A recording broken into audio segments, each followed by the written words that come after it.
All right, now if this is the first video that you've come across, then yay, glad to have you. But you may want to go back and check out a couple others because we've been working with marinara. And at first I showed y'all how to make a really super delicious, ultra inexpensive, convenient marinara sauce that is just to die for and delicious. And we use that in a couple of recipes, including the Bolognese recipe, which I showed you. Now, both of those can be done and just served with pasta as a meal on its own. And I did that because the marinara freezes beautifully. But when I did the Bolognese, I pulled out my marinara, added a few more ingredients, and I think I took the Bolognese to maybe $8 for the pot. And this is about half of that recipe. So you want to check out how to do the marinara and the Bolognese. Now, we're going to take the other half of that, so we're down to about, I guess, $4 for this particular ingredient, and we're going to turn this into one of the best lasagnas you've ever had, okay? I promise. Now, I've got my oven over here preheated to 350 degrees, and I'm simply going to create layers. Now, in other meals, I've done almost all of my work, okay? So this is going to be super fast and super easy. We're going to start with some ricotta cheese. Now, I will say, get the good ricotta. I've had the off-brands and the generics. I'm just not crazy about them, and you all know by now that I save money anywhere I can. That's not a place to cut, okay? So I would say, all told, this very significant pan of lasagna, which will feed 8 easily, will be about $12, all told. That's not too bad. Okay, so to a 24-ounce container of ricotta cheese, I'm gonna add 2 eggs and about 2 tablespoons of fresh parsley. You should know I love fresh parsley. It's a really inexpensive way to add a terrific pop of herb flavor. And ricotta by itself is pretty, bland, so we want to add about a teaspoon of kosher salt and about a teaspoon, teaspoon and a half of black pepper. All right, so this we're just going to stir together quickly. Watching something simmer. That's not interesting, but it takes that long. See how pretty? Can you see? That's going to be one of our layers. All right. All right. Now, if you want to, you can mix Parmesan cheese into this. I'm simply going to use it as a layer. All right. 9 by 13 baking dish. And if you want to, and I was tempted to do this today, and I simply ran out of time because my camera crew is leaving, but you can make fresh pasta just as simply and just as easily as you can do the focaccia and the pizza dough that I showed you, and then you can simply cut it into sheets that fit your baking dish. In this case, I have no baked noodles, okay? So I'm gonna, actually I missed a step. I'm gonna put my sauce in first.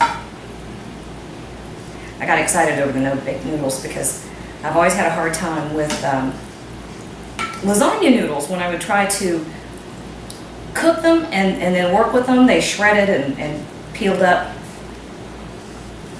Okay, so a layer of lasagna on the bottom, or not lasagna, the meat sauce. Uh-oh, I heard a kid yell. Tell you what, give me half a second, I'll be right back.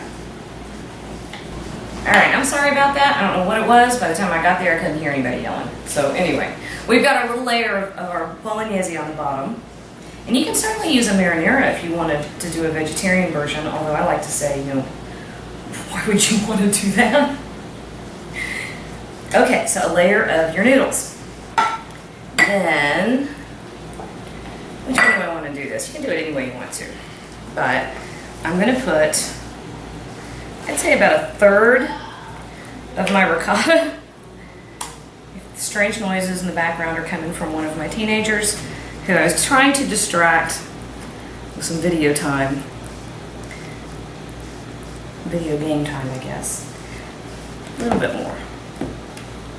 Now, one of the tricks to making a really good lasagna is to not get anything too liquid. So you want your things nice and thick, and you want to keep your binders, which is the egg that went into the ricotta, and it's going to be your cheeses, nothing too moist, okay? Because then your lasagna will go sliding everywhere and fall apart. Now, this is mozzarella, and of course, if you can get really good fresh mozzarella and it doesn't kill your budget, use that. This is a good mozzarella, and I shredded it myself, and I stick it in these containers because it's cheaper to buy it that way. as a block instead of already shredded. And even if the shredded stuff goes on sale, I tend not to buy it. I think it's drier, it doesn't taste as good. That's just my thing. And besides, I think I did this was a 5-pound block of mozzarella. I did it in about 5 minutes. So I saved myself a couple of dollars. It tastes better, and I know exactly what I'm getting. Alrighty, so now I've got about 1.5 cups of Parmesan. And again, if you've got good Parmesan, shred it yourself and use it. However, if you're gonna be budget conscious, at least you can get the canned stuff. It comes with those funky little round cans. Y'all know what I'm talking about. If you're gonna do that, that's fine, but do look for the one that says real ricotta, okay? You don't want the one that's got all the fillers in it. All right, so we want about another third of our meat sauce. Oh, you know what I saw? Here's our bay leaves. I'm horrible about not taking those out. I love to use fresh herbs, but I always forget that I have them stuck in there. And so what I did was to kind of cover myself up was I started telling my kids that whoever got the bay leaf was lucky and got to make a wish, which has worked out pretty well for me. Saved me all kinds of time. Alrighty, so another layer of our lasagna noodles. And there's nothing really fabulous and strange about these, except when they're making them, they pre-cook them to get rid of that floury taste, and they'll absorb enough liquid from the ingredients in your lasagna to, what? Something has to turn around, and you're not able. Okay, thank you. I'm not really good at hidden signals. I don't understand. They make no sense to me. I can't follow them. What was I talking about? Lasagna. Okay, so your noodles are only pre-cooked enough to get rid of the floury taste, and they'll absorb enough liquid from your other ingredients to soften and get a really good texture. And they are extremely easy to work with, which is always a good thing in my case. I'm a huge klutz, so anything that takes delicacy or precision is not probably going to show up in my kitchen. When I was little, I wanted to be able to do those cakes where you know, cakes are everywhere now. Everybody can do cakes. I still can't do cakes. I can make them taste fabulous, and I can create icings that are wonderful. But if it takes more than a little line dotted around the bottom of the cake, then you got the wrong girl. Still can't do it. All right, we are going into our last layers. Tell you what, why don't you let me do this last layer, because I'm just repeating myself. And I'll come back and show you what it looks like right before we pop it in the oven, okay? Okay, last layer. What you want to do is end with a layer of cheese, just because. Actually, the cheese gets nice and gooey on the top. Here we go. I'm not sure how much I had all told. I think I had about 4 cups. That's a maybe. I might have had about 4 cups of shredded mozzarella cheese. I don't know that much. It's a 6-cup container. And then one last Parmesan over the top. If you're using the cheap cheese, break up your lumps. All right, that's it. Now I've got a 350-degree oven, and I'm going to pop that in there for about an hour.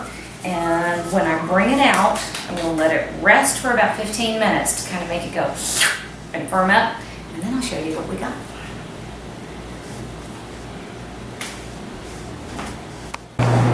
All right, so I had this in there not quite an hour. Got all bubbly, and it looks this wonderful on the top. And I put it on the counter, and the theory was to let it rest for about 15 minutes. And then I caught him and this approaching the lasagna, so I realized I was probably going to have to go ahead and cut it open now. You ready? You want some? Okay. Alrighty. See, it's a little gooey still. We're going on the whole pie theory. The first slice never comes out correctly. Oh Lord, hot, hot. It's been resting, but let me tell you, it's still molten lava. We've had a big day in the kitchen, haven't we? You don't have anything to say, do you? You're just waiting. We've made pizza. Boone made several. All right. Yep, we got a mess on the first one, but we're gonna try.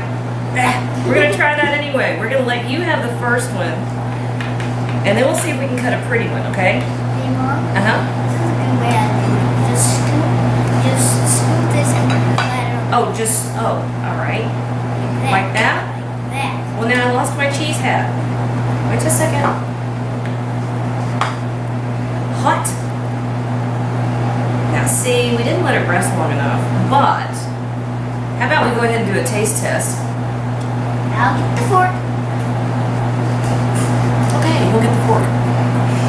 When you let it rest, when the cheese is not so molten and the sauces are not quite so liquid, everything kind of sets together, and that's when you get those pretty layers. So because I had interference, it's hot. Because we had interference, I thought I'll go ahead and show you, and then we'll just take pretty pictures in a minute. Ready? How much of that meat sauce did we go through today? Lunch.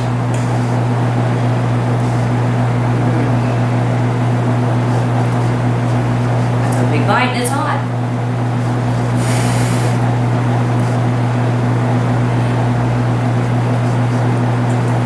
What do you think? Good. I think it's a pretty rockin' lasagna. Don't you?